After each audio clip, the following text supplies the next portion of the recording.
Social media platform knowledge hub से जुड़े हुए सभी सम्मानित साथियों को सादर नमस्कार, सादर अभिवादन। साथियों, हम लोग लगातार भारतीय संविधान से जुड़े हुए जो फैक्ट्स हैं उनकी चर्चा कर रहे हैं और इसी सीरीज में हम लोग इस समय देख रहे हैं कि हमारी जो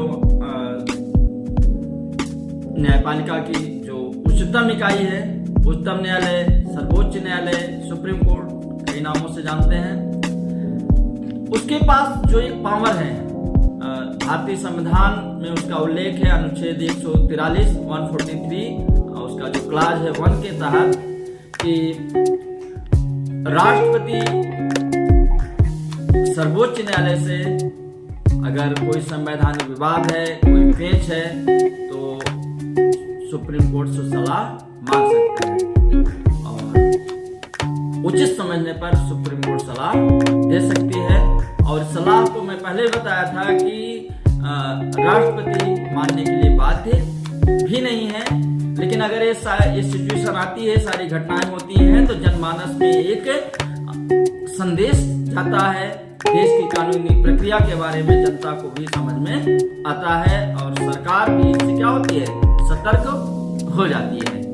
तो आज आइए हम देखते हैं कि जो 1960 का बेरूबारी केस था वो क्या था और इसमें कौन सी ऐसी सिचुएशन थी, कौन सा ऐसा विवाद था जिसके कारण सुप्रीम कोर्ट की शरण में जाना पड़ा। आइए थोड़ा सा हम लोग देखते हैं राष्ट्रीय आंदोलन के समय जब पाकिस्तान की मांग होती है और भारत पाकिस्तान का विभाजन होता है, फिर बीच में बेरूबारी मामला किस प्रकार से आता है और गणतंत्र बनने के बाद भी किस प्रकार से यहाँ विवाद का कारण बना हुआ था। देखिए,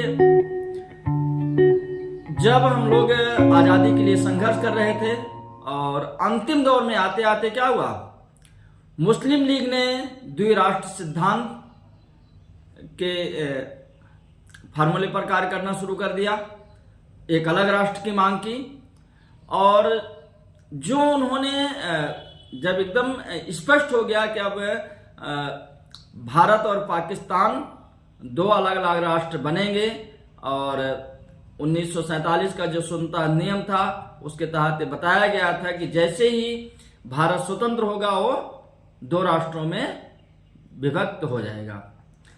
तो पाकिस्तान का जो मानचित्र बनाया गया था उसमें जो 1905 में बंगाल विभाजन हुआ था, जो पूर्वी बंगाल था उसको भी ऐड किया गया था।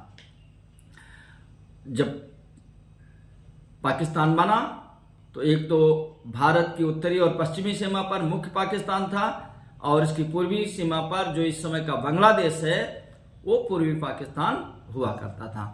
और देखिए तो यहीं पश्चिम बंगाल की जो उत्तरी सीमा है, उत्तरी और पूर्वी सीमा, जलपाईगुड़ी एक वहाँ का डिस्ट्रिक्ट है और वहाँ की जो भौगोलिक स्थिति है, वहाँ तीस्ता नदी बहती है, वहाँ पर फॉल्स है, उसका पहाड़ियाँ हैं, विषम भौगोलिक परिस्थिति है वहाँ की। वहीं पर एक कहिए कि इनक्लेव कहिए या गांव कहिए, बेरूबाड़ी यूनियन था।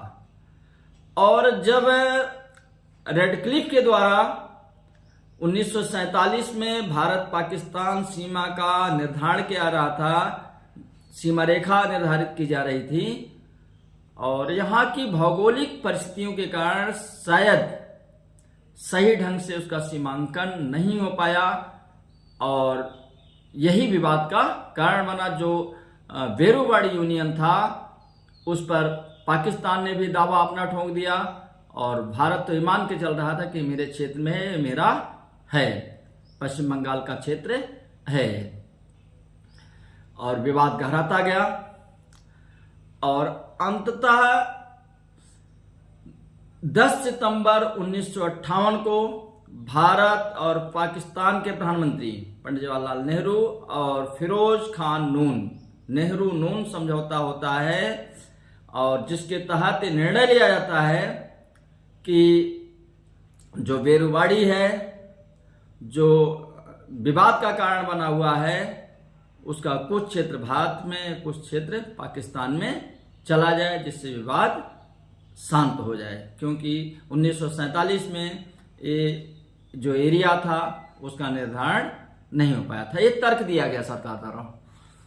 और इस प्रस्ताव को जब भारत की सरकार ने या भारत की जो कानून बनाने वाली संस्था ने प्रस्तुत किया राष्ट्रपति महोदय के पास, उन्होंने इसका अध्ययन किया, तो उनको ये समझ में आया, ये स्थिति समझ में आई कि जो संविधान की अनुसूची 1 है उसमें भारत के अंदर जो राज्यों के नाम, सीमा और बहुत सारी चीजों में परिवर्तन और परिवर्धन करने का अधिकार है। क्या भारत सरकार को ये अधिकार है कि अपने जो क्षेत्र में जो स्थित जमीन है क्या दूसरे राष्ट्र को सौंप सकती थी? क्योंकि बेरुवाड़ी मामले में यही था कि कुछ जमीन का हिस्सा पाकिस्तान को दिया जाना था और कुछ भारत में रहना था, क्योंकि दोनों देश इस पर अपना दावा ठोक रहे थे। और अंततः निर्णय की स्थिति नहीं बनी और उन्होंने इसे हैंड ओवर कर दिया ऑनरेबल सुप्रीम कोर्ट को। और सुप्रीम कोर्ट में जब मामला गया 1960 में, उस समय chief justice of India BP Sinha ji हैं, जस्टिस बीपी सिन्हा जी, और उनके साथ 6 और जो जस्टिस हैं उन्होंने इसकी बाकायदा सुनवाई की, जिसमें एम हिदायतुल्लाह, बड़ा चर्चित नाम है, वो भी थे, बाद में कार्यवाहक राष्ट्रपति के रूप में काम किए थे, पीवी गजेंद्र गडकर जी थे, और जेसी शाह जी, शाह आयोग इनके नाम पर बना था, और के.एन. बांचू थे। तो इस ढंग से बड़े चर्चित नाम थे, बड़े पॉपुलर न्यायाधीश उसमें इसकी सुनवाई किए थे।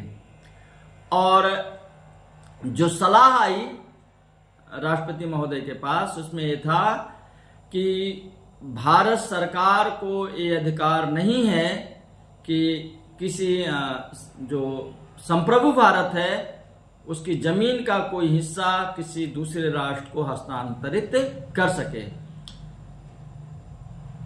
अनुसूची 1 में इस ढंग का संशोधन सरकार नहीं कर सकती है। इसके लिए उसको क्या करना पड़ेगा?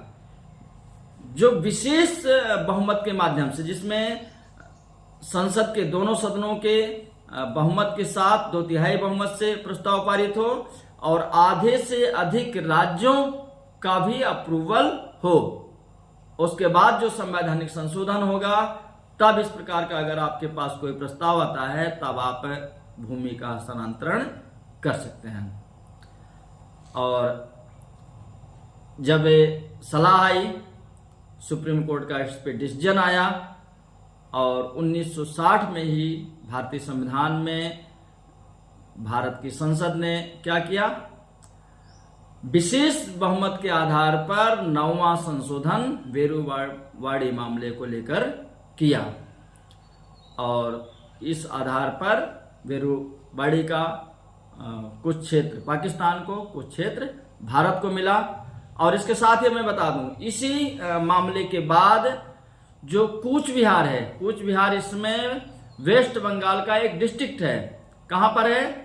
ये भी भारत पश्चिम बंगाल की उत्तरी सीमा पर है, और ये भूटान से सटा हुआ है, असम से सटा हुआ है, और यही वो जिला है जो नॉर्थ ईस्ट को अदर पार्ट से, इंडिया के अदर पार्ट से जोड़ता है। इसको हम चिकन नेक के नाम से भी जानते हैं। ये बहुत ही महत्वपूर्ण है। ये भी एक क्या था? विवादित क्षेत्र था। कूच बिहार जैसा आप लोग पढ़े होंगे तो एक देशी रियासत भी था। 1949 में अपना विलय भारत में करता है, और बाद में देखिए पश्चिम बंगाल के एक जिले के रूप में इस समय अस्तित्व में है। तो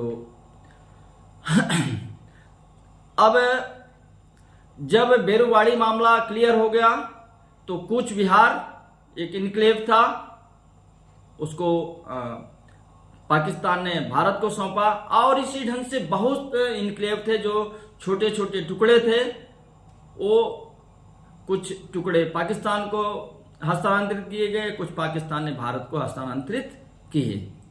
तो ये था बेरुवाड़ी मामला, और इसी मुद्दे पर तीसरी बार हमारे देश के राष्ट्रपति ने सर्वोच्च न्यायालय से सलाह मांगी थी। आज बस इतना ही। आगे हम फिर देखेंगे कि चौथी बार क्यों राष्ट्रपति महोदय ने सलाह मांगा। Thank you.